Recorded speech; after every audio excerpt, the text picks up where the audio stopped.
सभी को नमस्कार। आप सभी का स्वागत है मेरे विद्या सेतु चैनल पर। आज हम पढ़ेंगे NCERT शारदा नामक पुस्तक, जो नवम कक्षा या संस्कृत पाठ्य पुस्तकात है, यानी 9वीं की पाठ्य पुस्तक है। तो आज की क्लास में हम पढ़ेंगे द्वितीय पाठ, जिसका नाम है सुखस्य मूलम धर्मः, धर्मस्य मूलम अर्थ, यानी सुख का आधार है धर्म और धर्म का आधार है अर्थ। तो इस पाठ का नाम है कि सुख का आधार धर्म है और धर्म का आधार कौन है? अर्थ है। तो आइए हम इस पाठ का हिंदी में व्याख्या देखते हैं। भारतीय धर्मशास्त्रेषु अनेकाः सूक्तयः विद्यन्ते। भारतीय धर्मशास्त्रों में अनेक सूक्तियाँ विद्यमान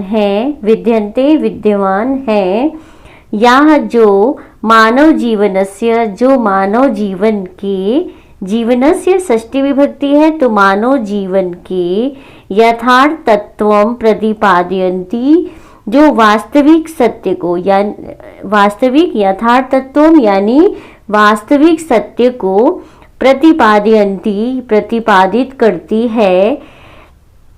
तेष्वेकं प्रसिद्धं सूत्ररूपं वाक्यं कौटिल्यस्य अर्थशास्त्रे अस्ति।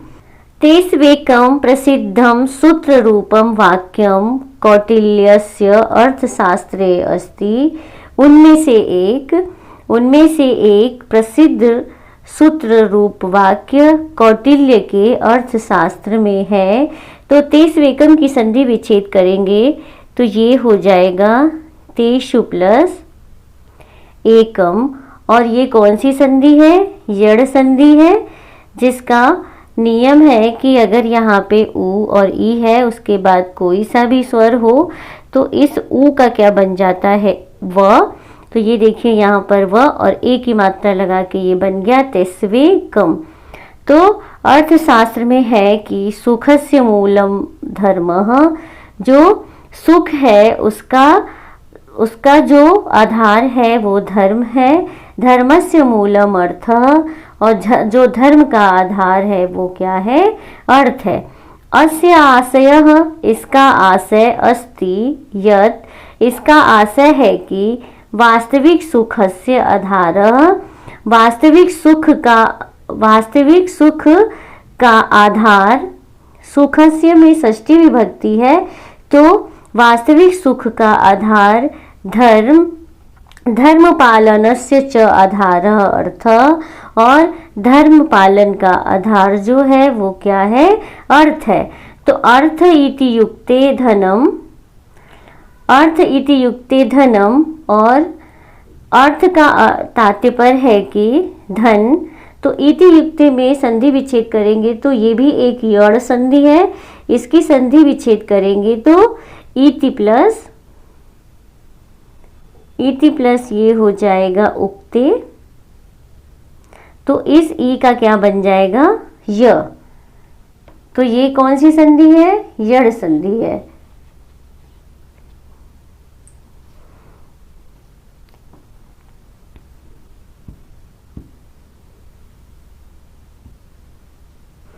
अर्थ इति युक्ते धन, और अर्थ का तात्पर्य धन है। यत सर्वविधस्य, जो सभी प्रकार की, यहाँ पर भी षष्ठी विभक्ति है, जो सभी प्रकार की आजीविका व्यवहारस्य प्रमुखम साधनम, जो आजीविका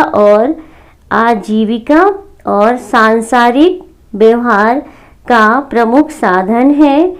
आजीविका व्यवहारस्य, और आजीविका और सांसारिक व्यवहार का प्रमुख साधन है कौन? धन। आइए आगे देखते हैं। जीवने, ये में देखिए सप्तमी विभक्ति लगी है जीवने, तो जीवन में धर्म, अर्थः अर्थ, सुखम इत्येतेषां त्रयाणां परस्पर संबंध अविच्छिन्नः अस्ति। तो जीवन में धर्म, अर्थ, सुख, इन तीनों का क्या है? परस्पर संबंध। परस्पर का मतलब होता है कि आपस में जो संबंध है वो अविच्छिन्न यानी अटूट है, जो कभी अलग नहीं हो सकता है। किन चीज़ों का?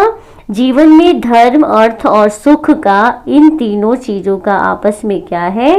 परस्पर संबंध है। अब वो संबंध कैसा है? अटूट है, अविच्छिन्न यानी जो अलग नहीं हो सकते हैं। तो यहाँ पर भी देखिए इत्यतेषाम में है तो इसमें भी यड़ संधि का प्रयोग हुआ है। तो जब हम इसकी संधि करेंगे तो ये हो जाएगा इति प्लस एते, इति प्लस एतेषाम। तो पे ई की मात्रा लगी है, उसका क्या बन जाएगा? य। और अविच्छिन्न का क्या है? संबंध। तो इसकी संधि देंगे, तो जब हम इसकी संधि करेंगे तो ये क्या हो जाएगा? इस विसर्ग का ओ हो जाएगा और ये जो अ है इसका अग्र चिन्ह लग जाएगा और ये बन जाएगा विच्छिन्न। ठीक है, इस तरह से। तो कैसा संबंध है? अटूट संबंध है, जो कभी अलग नहीं हो सकता है। यह जनः, जो मनुष्य न्यायपूर्वकम, न्यायपूर्वक यानी ईमानदारी के साथ अर्थोपार्जनम करोति। यह जनः, जो मनुष्य न्यायपूर्वकम, न्यायपूर्वक यानी ईमानदारी के साथ अर्थोपार्जनम करोति, धन का उपार्जन करता है। तो अर्थोपार्जनम में भी कौन सी संधि है? गुण संधि है। तो इसकी जब हम संधि करेंगे तो ये हो जाएगा अर्थ प्लस उपार्जनम, उपार्जनम। तो यहाँ पर क्या है? अ है और यहाँ पर क्या है? उ है और ये मिलके क्या बनता है? ओ। तो ये क्या हो गया? अर्थोपार्जनम करोति। तो जो मानव धन का उपार्जन करता है, सह धर्म पालनम, वह धर्म का पालन कर्तुम समर्थ भवति। तो वह धर्म का पालन करने में समर्थ होता है। च, और धर्म पालनेन, और धर्म के पालन से। अब देखिए यहाँ पे तृतीय विभक्ति लगी है, तो धर्म के पालन से दीर्घकालिकम सुखम लभते। और क्या करता है? दीर्घकालिकम यानी लंबे समय तक रहने वाले सुख को वो क्या करता है? लभते, प्राप्त करता है। लभते, प्राप्त करता है। कौन से? दीर्घकालिक सुख को। ठीक है, धर्म पालन से वो क्या करता है? दीर्घकालिक सुख को प्राप्त करता है। आइए आगे देखते हैं। सामान्य जीवने अन्नम वस्त्रम आवासः शिक्षा स्वास्थ्य सेवा चेत्या आदिनाम मूलभूतानाम आवश्यकतानाम पूर्तये धनम आवश्यक्यम। सामान्य जीवन में, ठीक है ना, सामान्य जीवन में, तो जीवने में सप्तमी विभक्ति का प्रयोग हुआ है। तो इसका कारक चिन्ह क्या है? में और पर। तो सामान्य जीवन में अन्न यानी भोजन, वस्त्र, आवास यानी घर, शिक्षा और स्वास्थ्य सेवा जैसी इत्यादि मूलभूतानाम, मूलभूत आवश्यकताओं की पूर्ति के लिए, पूर्ति यानी पूर्ति के लिए। अब इसमें कौन सी विभक्ति लगी है? चतुर्थी विभक्ति लगी है। तो पूर्ति के लिए धन आवश्यक है। धनम आवश्यक्यम यानी धन आवश्यक है। किस लिए? सामान्य जीवन में, जीवन यापन के लिए। ठीक है, जिससे कि अन्न, वस्त्र, आवास, शिक्षा, स्वास्थ्य सेवा आदि के लिए जो मूलभूत हैं, जो हमारे सामान्य जीवन में हमें चाहिए, उसकी आवश्यकताओं की जो पूर्ति के लिए धन आवश्यक है। आइए आगे देखते हैं। पर्याप्त धनस्य, पर्याप्त धन के अभावात, अभाव से। अब यहाँ पर देखिए षष्ठी विभक्ति है, अभावात में पंचमी विभक्ति है। तो पर्याप्त धन के अभाव से स्वकर्तव्य पालनम, अपने कर्तव्यों का पालन करना कठिनम भवति, कठिन होता है। स्वास्थ्यम, शिक्षा, सेवा, दानम चेत्य इति इदानीं कार्याणि बाधितानि भवन्ति। तो स्वास्थ्य, शिक्षा, सेवा, दान आदि जो कार्य होते हैं, जो आदि कार्याणि कार्य बाधितानि भवन्ति, बाधित होते हैं। कौन कौन से? स्वास्थ्य, शिक्षा, सेवा और दान आदि कार्य क्या होते हैं? बाधित होते हैं, यानी रुक जाते हैं। कब? में पर्याप्त धन नहीं होता है तब। तो आइए आगे देखते हैं।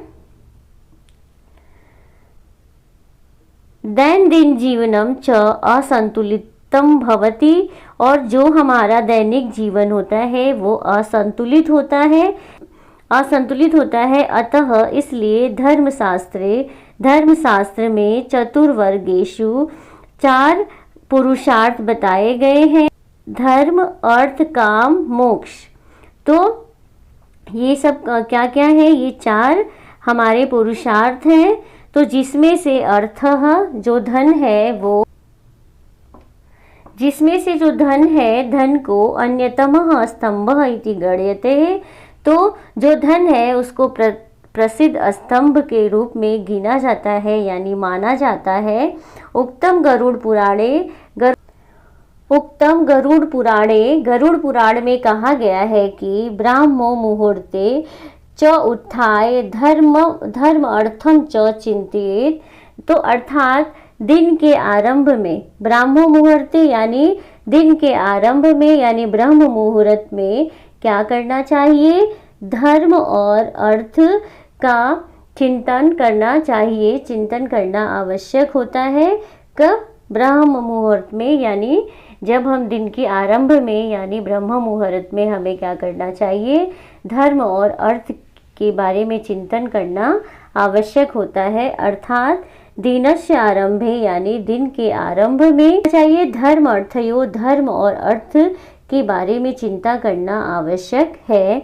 स्वस्थ आर्थिक व्यवहार त्रिविधः भवति, जो स्वस्थ आर्थिक व्यवहार होते हैं, स्वस्थ आर्थिक व्यवहार त्रिविधः भवति यानी 3 प्रकार का होता है। तो आइए आगे देखते हैं।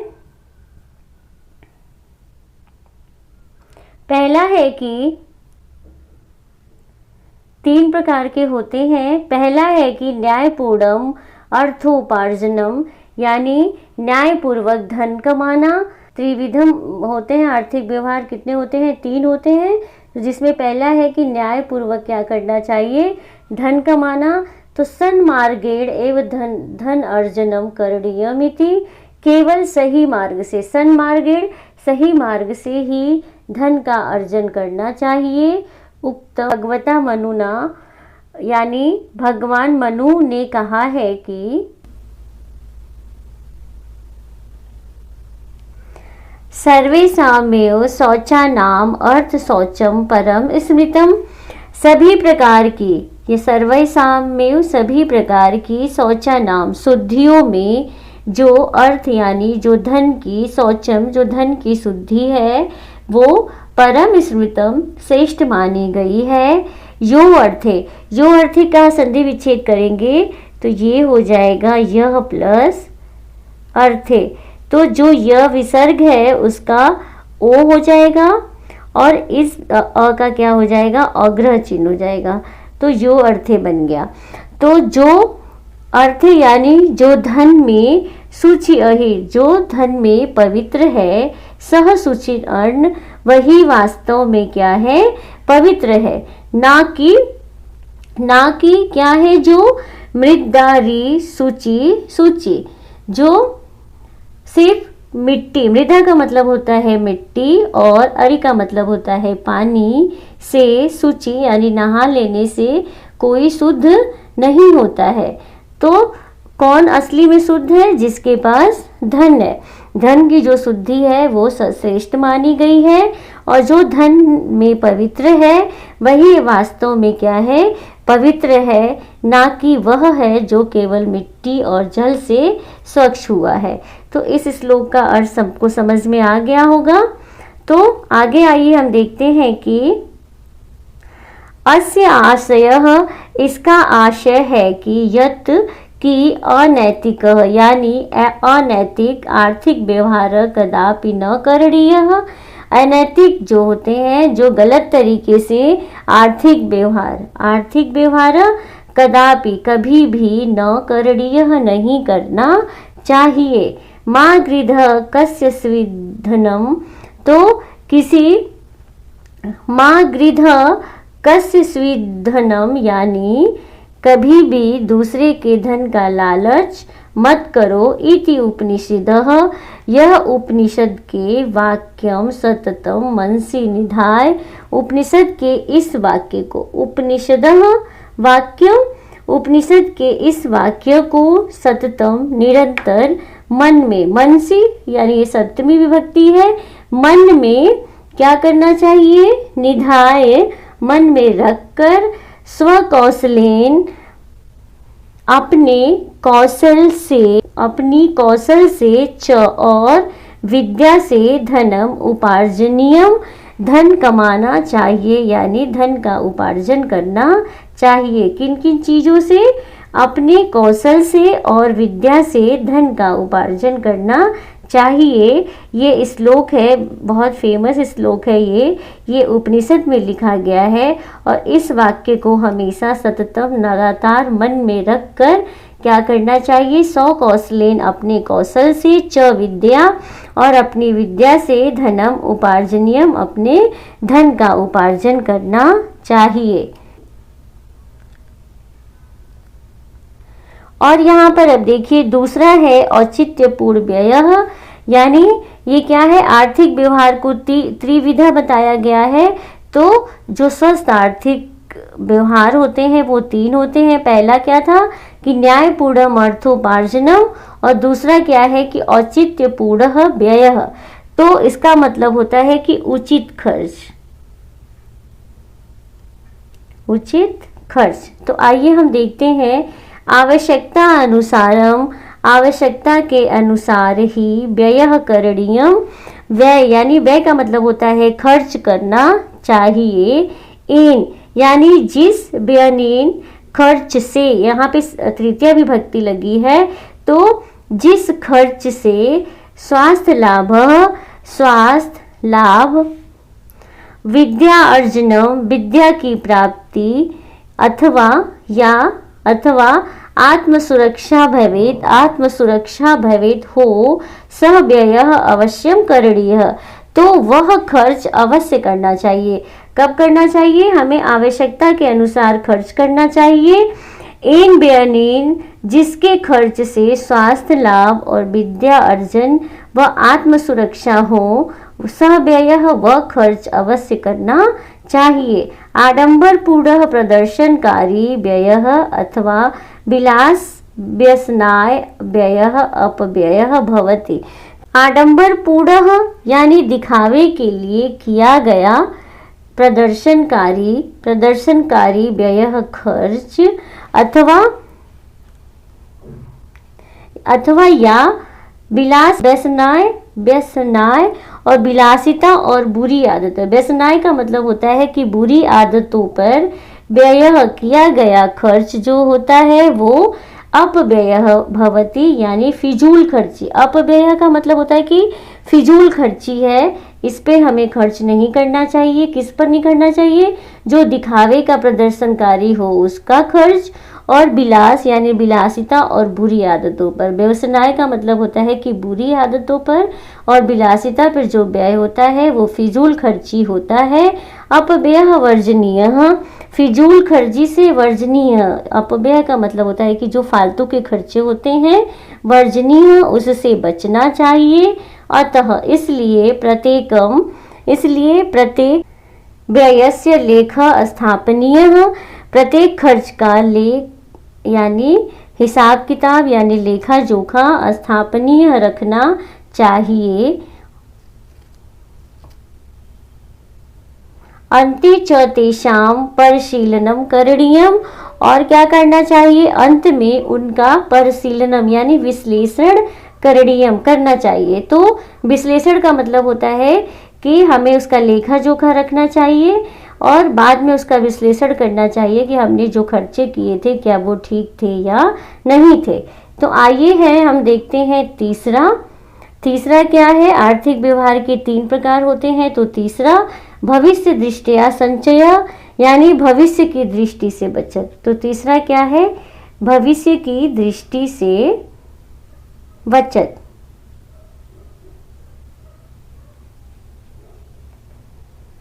यानी अपने फ्यूचर के लिए धन को रखना चाहिए। तो आइए देखते हैं, उपार्जित धनस्य यानी कमाए गए धन का कश्चन का मतलब होता है कि कुछ भाग क्या करना चाहिए, भविष्य सुरक्षाए, भविष्य की सुरक्षा के लिए।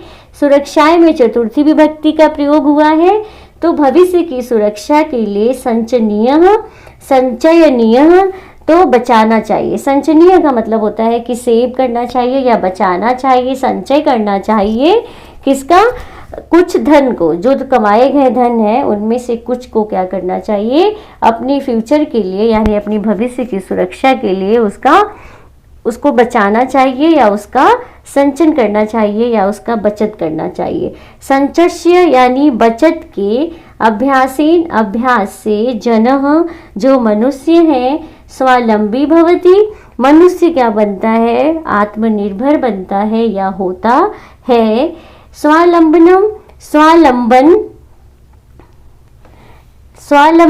क्या है, स्वाभिमानस्य मूलम वर्तते। जो स्वावलंबन है वो स्वाभिमान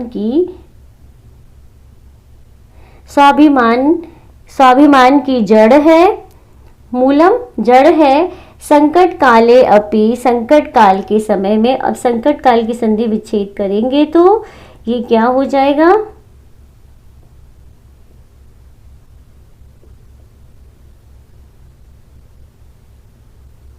संकट कालः प्लस अपि। ठीक है, तो संकट काल के समय में भी स्वाभिमानी जनः, जो स्वाभिमानी जनः यानी व्यक्ति होते हैं, वो अन्य जन से यानी दूसरे लोगों से आर्थिक सहायता ना अपेक्षते, तो वो क्या करते हैं, लोगों से आर्थिक सहायता की अपेक्षा नहीं करते हैं। कौन लोग नहीं करते हैं? जो स्वाभिमानी व्यक्ति होते हैं। किस समय नहीं करते हैं? अगर कोई संकट काल आ गया है तो जो स्वाभिमानी व्यक्ति होते हैं वो अन्य जन से यानी दूसरी व्यक्ति से आर्थिक सहायता की अपेक्षा नहीं करते हैं।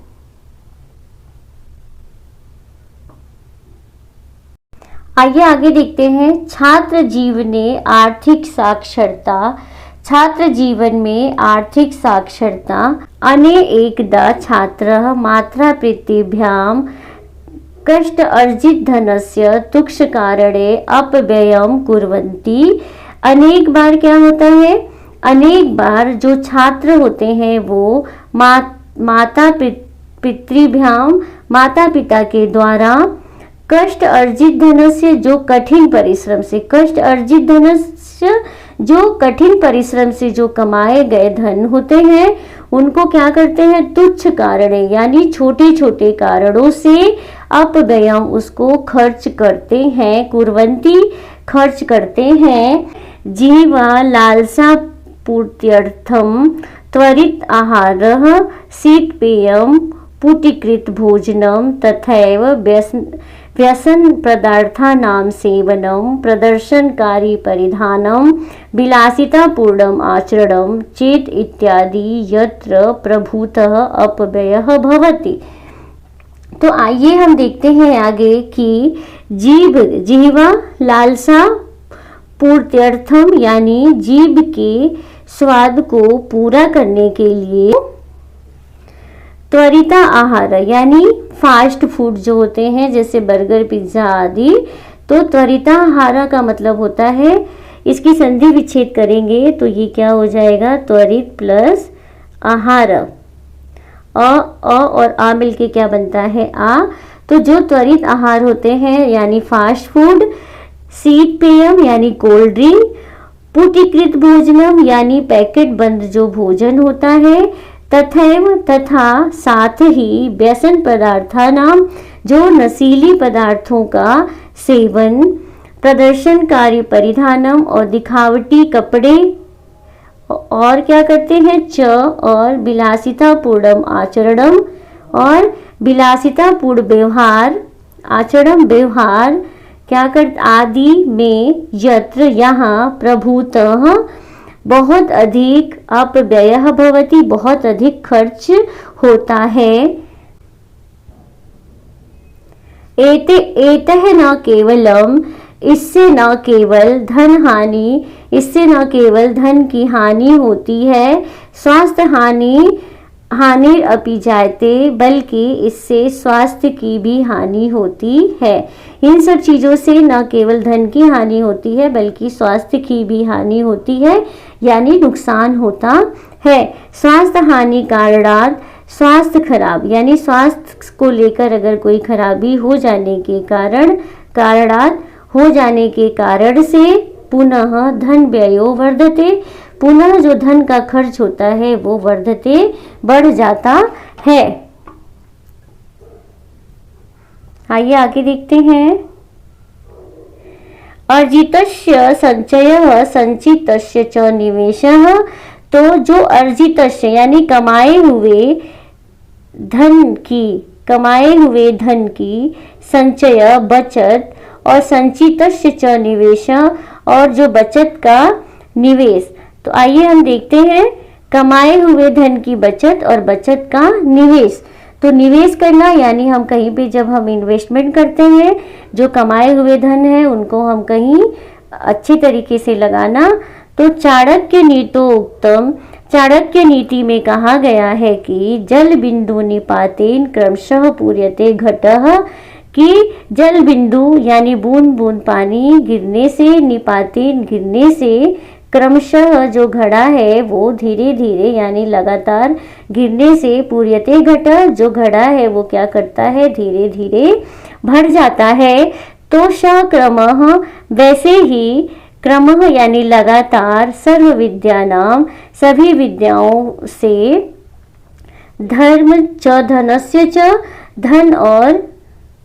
धर्म और धन का भी संचय हो जाता है। लगातार अगर हम अपनी विद्या को क्रमः यानी लगातार रखें, यानी हम उसको क्या करें, सभी विद्याओं को लगातार हम धीरे धीरे करें, तो उससे धर्म और धन का भी संचय होता है। लघु लघु संचयोपि कालांतरे महत् संपत्ति रूपेण वर्धते, तो छोटी छोटी बचत भी, लघु लघु संचयो अपि यानी छोटी छोटी बचत भी, समय कालांतरे यानी समय के साथ, महत् संपत्ति रूपेण वर्धते बड़ी संपत्ति के रूप में वो क्या करती है, वर्धते यानी बढ़ जाती है। यदि छात्रा प्रतिदिनम, यदि जो छात्र है रोज, प्रतिदिनम का मतलब है कि रोज, अल्प धनस्यापि थोड़ा थोड़ा धन की संचयम कुर्वन्ति, अगर वो धन की क्या करते हैं, थोड़ी थोड़ी बचत करते हैं, तो अल्प धनस्यापि यानी वो क्या करते हैं, थोड़े थोड़े धन की संचयम यानी बचत करते हैं, तो तस्य उचित निवेशम च कुर्वन्ति, और उनका सही जगह पर, उचित निवेश यानी सही जगह पर निवेश करते हैं यानी लगाते हैं, तही तो तेषाम उनका भविष्यम सुरक्षितम, तो उनका भविष्य सुरक्षित भवेत् हो सकता है।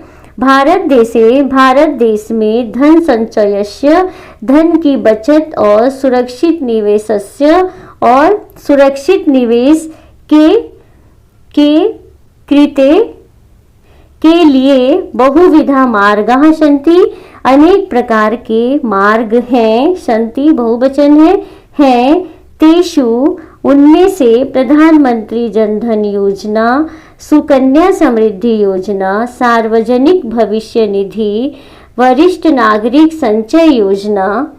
और आगे देखते हैं,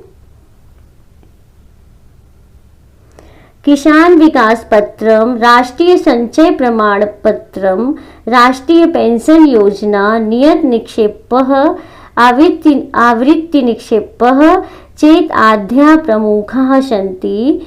तो उनमें से क्या क्या है, ये सब है, ये सब योजनाएं हैं पैसे बचत करने के, जैसे ये राष्ट्रीय संचय, राष्ट्रीय पेंशन योजना, ये आदि क्या है, प्रमुख सरकारी योजनाएं के विषय में सूचना।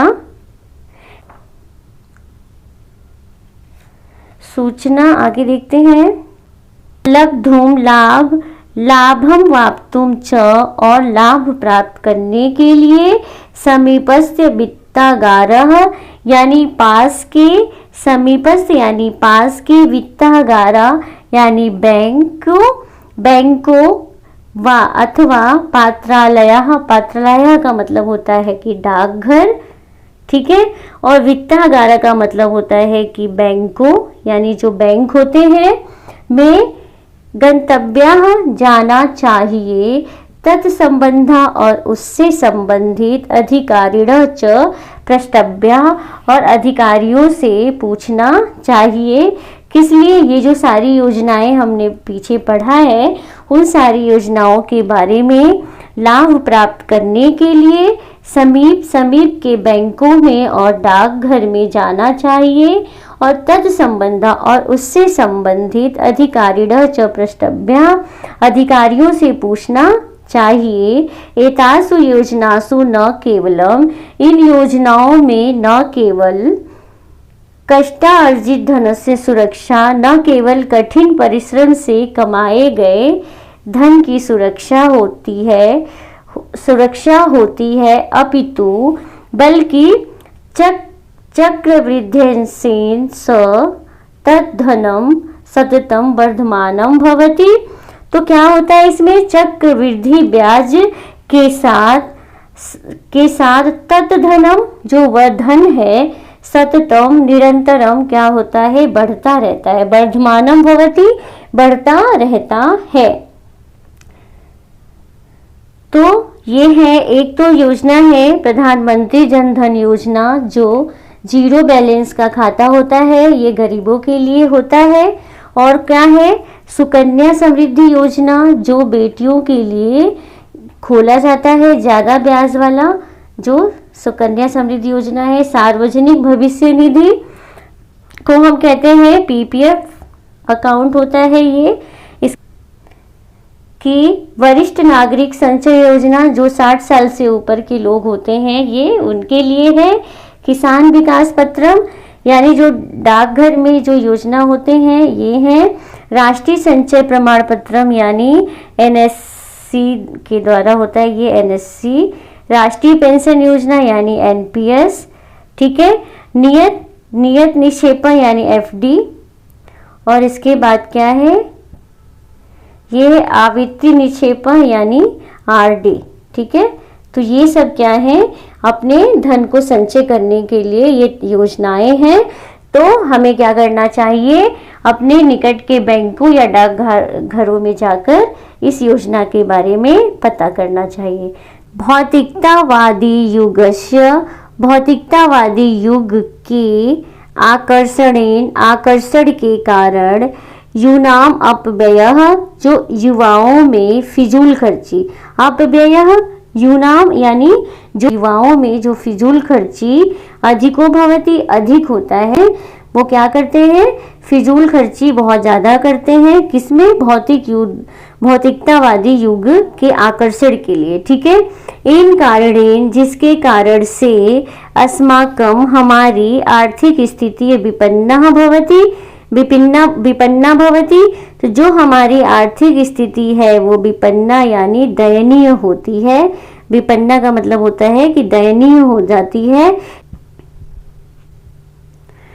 किंतु लेकिन अर्थ विषयक सचेतनता, अर्थ विषय में सचेतनता जागरूकता क्या करती है? अस्मान हमें अभावात, इस अभाव से उद्धृत्य यानी निकाल कर आर्थिक संपन्नताम प्रति नयति, आर्थिक संपन्नता की ओर ले जाती है। प्रति का मतलब ओर, और नयति ले जाती है। अतः इसलिए बुद्धिमताम, इसलिए जो बुद्धिमान छात्राओं का ध्येयम, जो छात्राओं का लक्ष्य स्यात् होना चाहिए, धनस्य उचितो उपार्जनम, जो धन का उचित अर्जन करना, और व्ययस्य मर्यादा, और खर्च की मर्यादा, और क्या है? आपातकालीन निधि संचय और अल्पकालीन धन संचय करना, और दीर्घकालीन निवेश और लंबे समय तक धन का निवेश करना। तो ये सारी चीज़ें क्या होना चाहिए, ये लक्ष्य बनाना चाहिए छात्रों को। जो बुद्धिमान छात्र होते हैं उनको क्या करना चाहिए, ये लक्ष्य बनाकर इन जिन चीज़ों से क्या करना चाहिए, उचित धन का उपार्जन करना चाहिए, यानी कमाना चाहिए। यह एताशाम जो व्यक्ति इन अनुशासनेन, इन नियमों का यानी इन अनुशासन के साथ पालन करता है, स एव वह ही क्या करता है, यथार्थः वास्तविक धनस्य धर्मस्य च संतोलनम स्थापयितुं शक्नोति। तो वो क्या करता है, धन और धर्म के बीच संतुलन स्थापित कर सकता है, कर सकता है। यह विद्यार्थी आज अर्थ विषय धन के विषय में जागरूको अस्ति, यानी जो जागरूक है वो वह भविष्य में उत्तरदायी नागरिको भवति, तो वह भविष्य में एक जिम्मेदार नागरिक होता है। तो आइए आगे देखते हैं। धर्म अर्थ सुखम, धर्म अर्थ सुखम और सुखम चेत इतेषाम, इन सबका संतोलनम, इन सबका संतुलन एवं ही यथार्थ जीवनस्य, वास्तविक जीवन का लक्षण है। अतः कहा गया है कि क्षरसः कर्षश्चैव विद्यार्थम च साधेत, एक एक क्षण का उपयोग करके क्या करना चाहिए, विद्या को प्राप्त करना चाहिए। एक एक क्षण का उपयोग करके और एक एक कण को जोड़कर क्या करना चाहिए, धन का संचय करना चाहिए। क्षणे नष्टे, क्षण नष्ट करने वाले को विद्या कुतो विद्या कहाँ है, और कणे नष्टे कुतो धनम, और कण नष्ट करने वालों के पास धन कहाँ है। ये द्वितीय पाठ के कुछ संधि वाले शब्द हैं, तो इन सबको आप देख लीजिएगा। जो पाठ में आए हुए संधि हैं, तो इसमें देखिए सुचिर्ण को संधि विच्छेद करेंगे तो कैसे होगा, ठीक है। मृदा अरि, मृत प्लस वारी यानी जसत्व संधि है। तो ये सब आप शब्द क्या करेंगे, लास्ट में अपनी कॉपी में लिखेंगे, ठीक है ना। तो ये भी है कुछ संधि, ये भी है कुछ संधि के शब्द हैं। इनको आप सभी लोग क्या करेंगे, अपनी कॉपी में नोट करेंगे, ठीक है। और ये देखिए पाठ में आए हुए कुछ समास हैं। तो विद्या अर्जनम में कौन सा समास है, विद्या प्लस अर्जनम। स्वास्थ्य सेवा में कौन सा समास है, षष्ठी तत्पुरुष समास है। न्यायपूर्वकम, अर्थ सौक्ष्यम, मृदा अरिसुचि, इसमें देखिए तृतीय तत्पुरुष समास है। कष्टार्जितम। तो ये सब आप क्या करेंगे, अपनी कॉपी में नोट करेंगे। तो आज की क्लास में हमने पढ़ा द्वितीय पाठ का हिंदी में व्याख्या। तो आप सभी को मेरी वीडियो कैसी लगी है, अगर अच्छी लगी है तो लाइक शेयर एंड सब्सक्राइब जरूर कीजिएगा। और हम मिलते हैं नेक्स्ट वीडियो में इसके क्वेश्चंस और आंसर के साथ।